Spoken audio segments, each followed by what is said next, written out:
Mortgage interest rates are up. Newsflash. A couple of days later, mortgage interest rates are down. Newsflash. Sometimes a little bit of information is more dangerous than no information at all. I'm going to explain the mystery of interest rates and why you might be missing out on the right time to look at buying a home. In this video, I'm going to cover what interest rates are, what influences them, a couple real-life practical examples, and I'm also going to give you some insider information on why you probably shouldn't be paying points in a market like right now. Let's get into the video. Where we're going to start is what is a mortgage interest rate and why does it matter? At a very high level, a mortgage interest rate is the percentage interest rate that a lender is going to lend you money over an extended period of time. The biggest example that most people use in this market is a 30-year fixed rate mortgage. This lender is going to extend you money at X percentage rate for 30 years. The payment's never going to change as far as principal and interest. The mortgage interest rate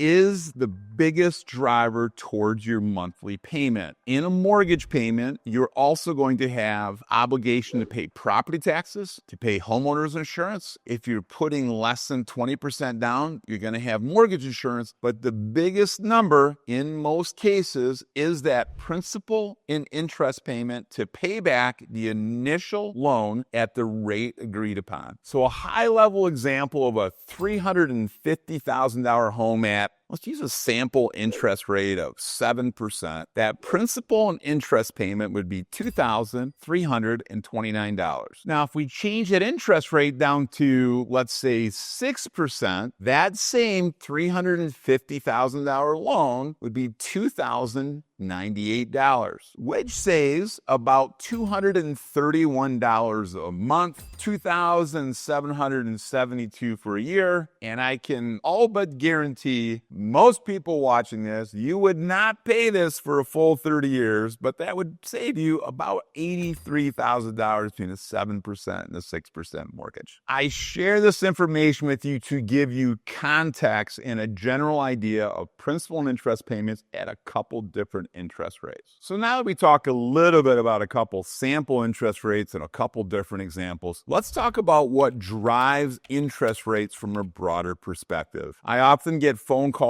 when we hear the Fed is lowering interest rates and the Fed made a move and Fed is pushing rates up and Fed is pushing rates down. I will tell you the Federal Reserve does not have a direct correlation with mortgage interest rates. When the Fed moves interest rates, they're moving short-term borrowing rates. Well, how this affects most customers is the rate you pay for your credit card, the rate you pay for a car loan, the rate you pay for financing for a shorter period of time. The best indicator to look at interest rates and see where interest rates are going, a broader stroke, is looking at the 10-year Treasury. 10-year Treasury can easily be tracked on any internet system to see what the 10-year is doing. 10-year goes up, the 10-year goes down. 30-year mortgage rates for the majority of my career have moved lockstep with the 10-year Treasury, whereas a multiple above there, but goes up and goes down with the 10-year Treasury. Interest rates are basically set up as a buyer and seller in its basic economics. When more money comes in, interest rates go down. When less money comes in, rates drive up, attracting investors back into mortgage-backed securities. Inflation has a big factor on interest rates and interest rates in general. When inflation drives rates up, inflation also drives up rates across the board and everything. In highly inflationary periods, we will see higher interest rates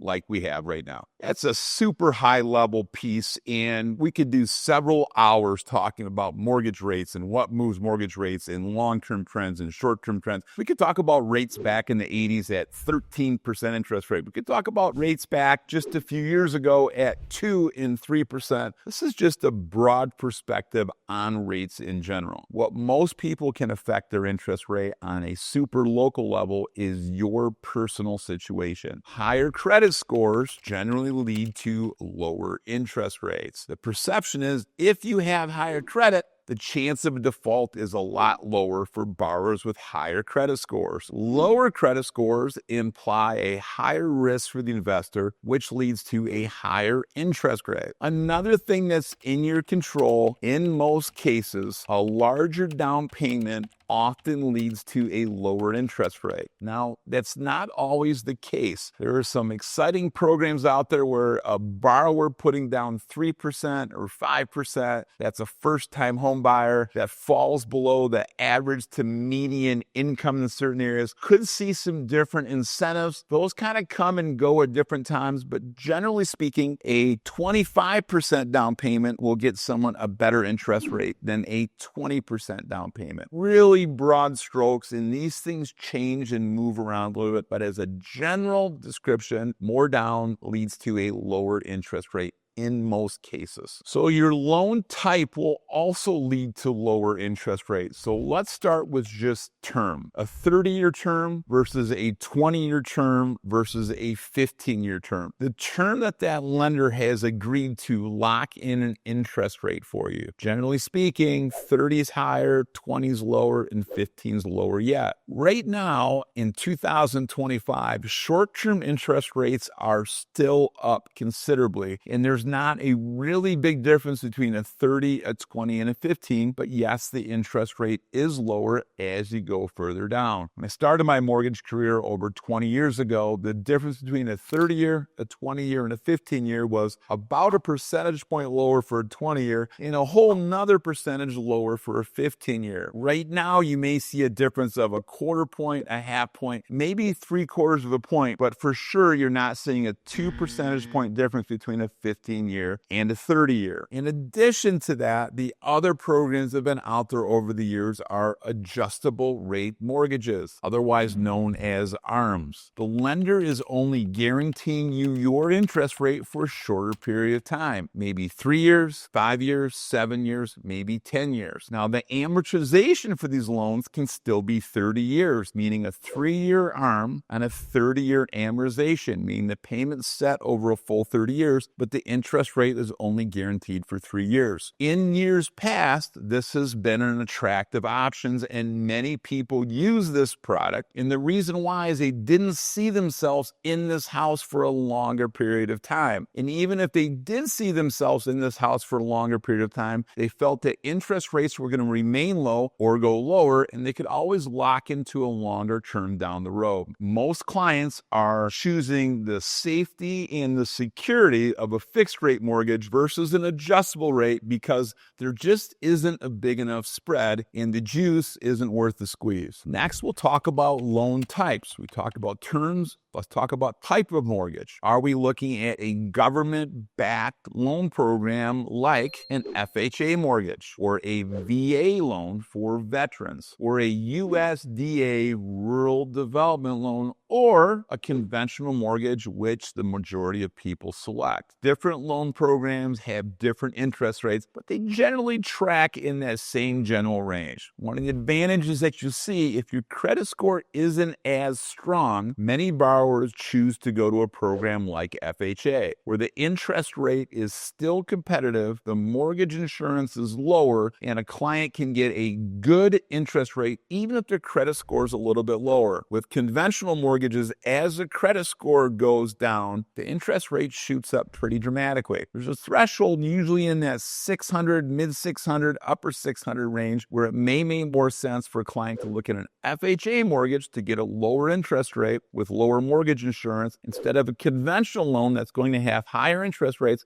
and potentially higher mortgage insurance. It is truly case by case. Let's talk about what's happening right now at the time of shooting this video in mid 2025. Freddie Mac's recent report said that average mortgage rate across the United States was 6.95%. That's the average across the country. In addition, the average purchase price or the average sale price of a home was $430,000. So at a high level, taking those two variables, 6.95%, $430,000 purchase price, putting 5% down, the principal and interest payment for that loan would be right around $2,700 a month. I want to be really clear. These are just broad stroke numbers for educational purposes only to get a rough idea. This does not include homeowners insurance, which is required. It does not include mortgage insurance, which is required when you put less than 20% down. And it doesn't include property taxes, which change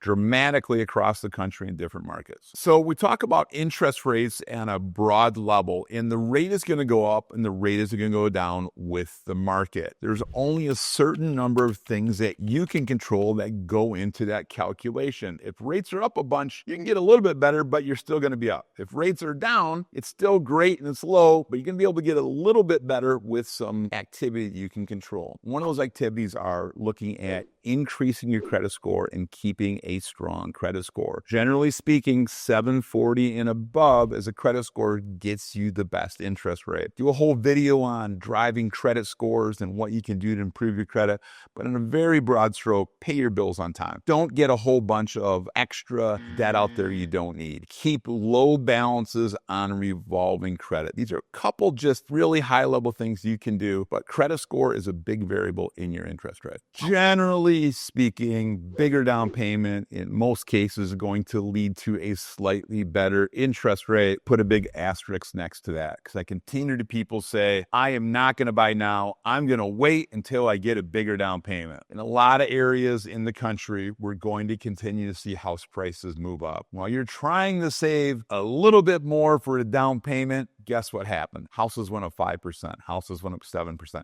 Houses might go up 10% on an annual basis. Heck, interest rates might go up. So you're trying to save more for a down payment. Yes, potentially a slightly lower interest rate, but I do not believe that's a reason to wait to buy. The true key is finding a professional that's going to guide you and show you what it looks like with 5% down and 10% and 15 and 20 and help you make the right decision for you in your market in your particular circumstances. I want to talk about shopping and interest rate. I will tell you this, most reputable lenders, you're going to see very little difference between lender A and lender B. And I often joke when I talk to a client says, hey, I found this great interest rate online. Well, guess what I found online? I found Bigfoot online and I saw UFOs, and those haven't come to fruition either. And that happens a lot of times with this great interest rate from the bank of the internet, and they just don't seem to come together. I really believe in finding a trusted advisor, maybe someone that your real estate agent recommended, maybe a family or a friend.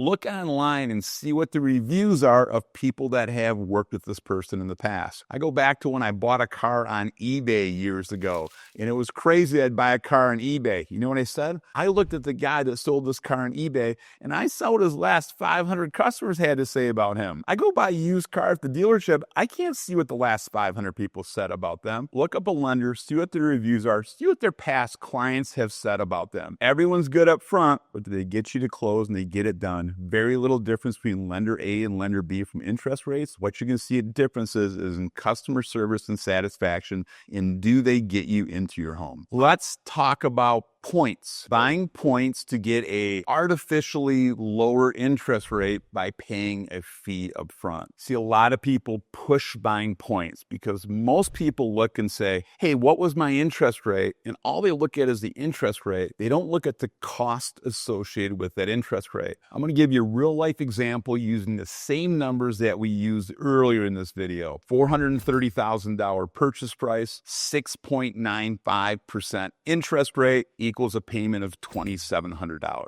You as a borrower can choose to buy points. Well, what does a point mean? A point means 1 percentage point of your loan amount. You can pay a fee to get a lower interest rate. So in this example, for 1 percentage point on a $430,000 purchase price with 5% down, we'll round it out and call it a $400,000 loan amount. So for 1 percentage point, $4,000, we can get an interest rate about a quarter point lower. Who wouldn't want a lower interest rate? 6.75 versus 6.95. Awesome. Let me tell you what your savings is on that. That payment would be $2,650, a whopping $50 lower. And it cost you $4,000 up front to save $50. Do some quick math. 4,000 divided by 50 equals 80 months. Takes you 6.5 years to get get that money back. In most cases, it's around 5. In this case I just gave you, it's over 6 years to get that money back. In my professional opinion, in doing mortgages for 20 plus years, I feel we're going to see lower interest rates in the future. Is the future next week, next month, 6 months, 12 months, 18 months? I think for sure it's in the next 5 to 6 years. So why would you pay $4,000 more right now to get a slightly lower high interest rate? All my clients right now, the strategy is